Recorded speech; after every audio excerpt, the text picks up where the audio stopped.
is Kirsten. I'm going to be your student nurse today. I'm here to do your baby's newborn assessment. Is that okay? Okay. First, I'm just going to check the baby's wrist and ankle ID bracelet to make sure it matches up with yours. Okay, that looks good. I'm just going to start off by listening to your baby's heart, lung, and bowel sounds.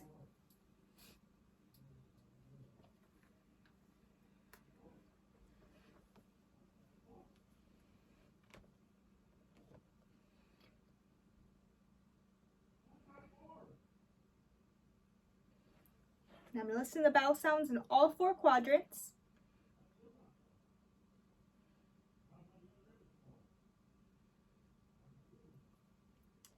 And while I'm here, I'll listen to the apical pulse for 1 full minute. And I will also listen as well as feel for respirations for 1 full minute. Okay? I will now finish up vital signs, so I'll do an axillary temperature. Okay. And then a blood pressure is done 1 time after birth, so we don't need to do that now. But I'm going to say the normal ranges for vital signs. So for temperature, it's 97.7 to 99.5. For pulse, it's 100 to 160 beats per minute. And then for respirations, it's 30 to 60 breaths per minute. And then for blood pressure, it's 60 to 80 over 40 to 50 millimeters of mercury. Okay, now we can move on to the rest of the assessment. And then we would ask if the baby has had their first bath. If they have, we don't have to wear gloves except for the mouth or the genitals. So we're going to start with the head. So for the head, I'm going to look at the molding of the head, look at the suture lines, as well as the anterior fontanelle and the posterior fontanelle. And I'm going to look for caput succedaneum, which is localized edema that crosses over the suture lines, and cephalohematoma, which is also edema of the head, but it does not cross over the suture line. So I would look for those 2 complications of the head. And then next, I'm going to look at the head to see if there's any bruising or scratches, which could be due from birth. So look for those. Next, I'm going to look at the eyes to make sure they're symmetrical. I'm going to see if there's subconjunctival hemorrhage, and I'm also going to see if there's epicanthal folds of the eyes as well. Next, we will go and look at the ears, looking to make sure they're symmetrical as well. The top of the ear should line up with the eyes, and then we will fold each ear to make sure that they recoil and go back right away.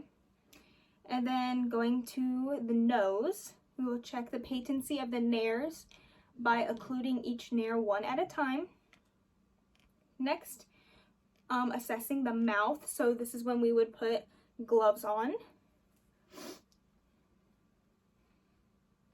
So first, assessing palate closure by putting my index finger into the baby's mouth, palpating that palate, and then rotating my index finger down to check for that sucking reflex of the baby. And then we can go ahead and throw gloves away. Now going to the baby's neck and feeling for any masses on the neck.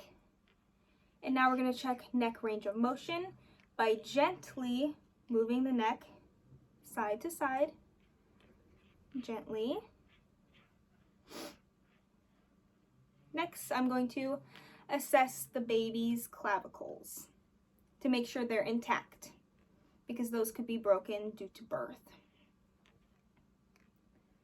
Okay, after clavicles, I'm going to assess the baby's overall appearance of their skin. So the important part of this assessment is to just make sure that the baby remains warm, because we need to make sure we look at every inch of the skin, but to make sure that the baby stays warm still. So looking at the general color of the baby, is the baby pink, blue? Is there jaundice or yellowing of the skin? And are there any rashes of the skin? Is there peeling? Is there bruising? Is there a lanugo? Anything like that going on? Also, we're going to check for the skin turgor of the skin, which we can find by gently pinching on the abdomen or the thigh for skin turgor.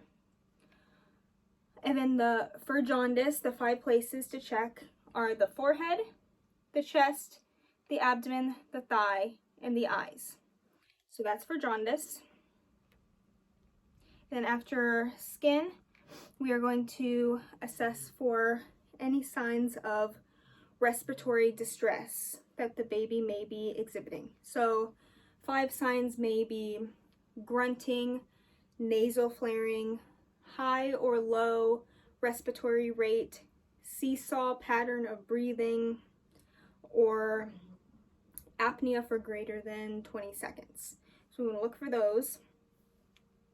Next, we are going to assess the abdomen after we assess respiratory. So I already auscultated the bowel sounds, so we're going to look at the abdomen and its shape. So is it round or convex? And then also palpating.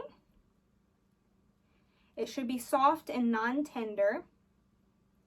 And now we're going to look at the umbilical cord. So for the umbilical cord, we want to see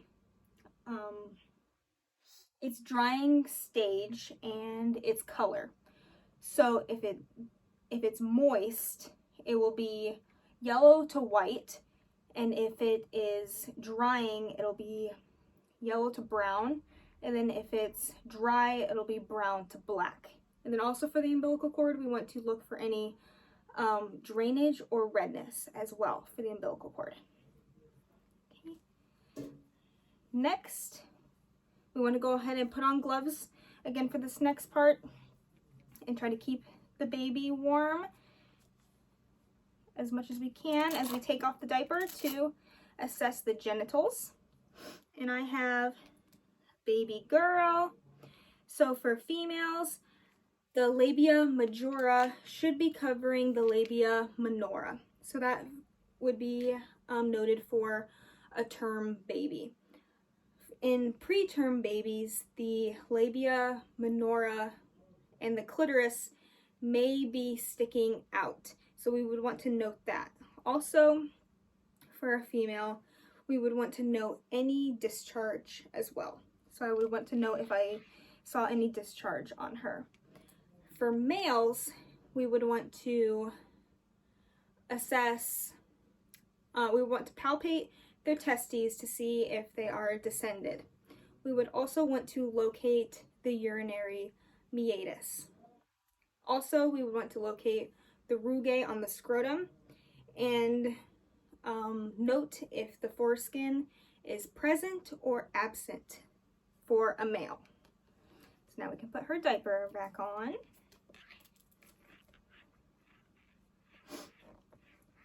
Right. Next, we will do motor response. So for this, we're going to test resist and recoil of the infant's arm. So for this, we're going to flex or hold the infant's arm against their chest and then straighten their arm and then release. And they should flex. They should not be flaccid. So that's what we're looking for motor response for the infant. And after motor response,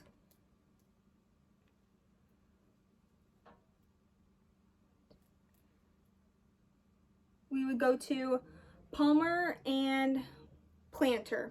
So we want to look at the baby's hands and the baby's feet. So we'll look at to see how many creases the baby has on her hand and her foot, and making sure that she has 5 fingers on each hand and 5 toes on each foot, and looking to see if there's any webbing going on as well. And then we would also check on the foot for Babinski's reflex by going from the heel up to the toes, and the toes should flare out. That is a positive Babinski's reflex, which is an expected finding in infants. All right, and then after that, we want to look at the spine. So we're going to turn the baby upside down and want to look at the contour of the spine. It should be straight.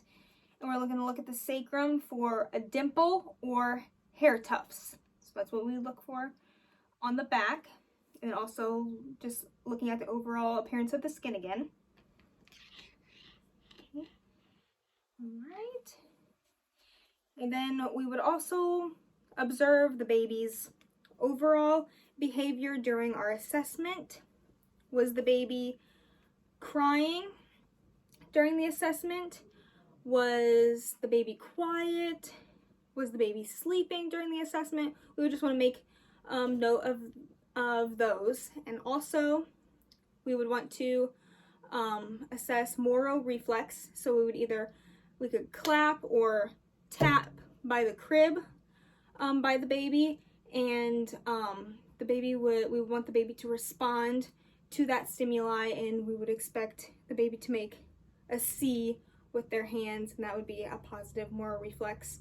And then additional assessments afterwards, we would ask the parents, when was the last time your baby voided or had a stool, and then when is the next expected feeding time for your baby. And that is all for newborn assessment. Thank you.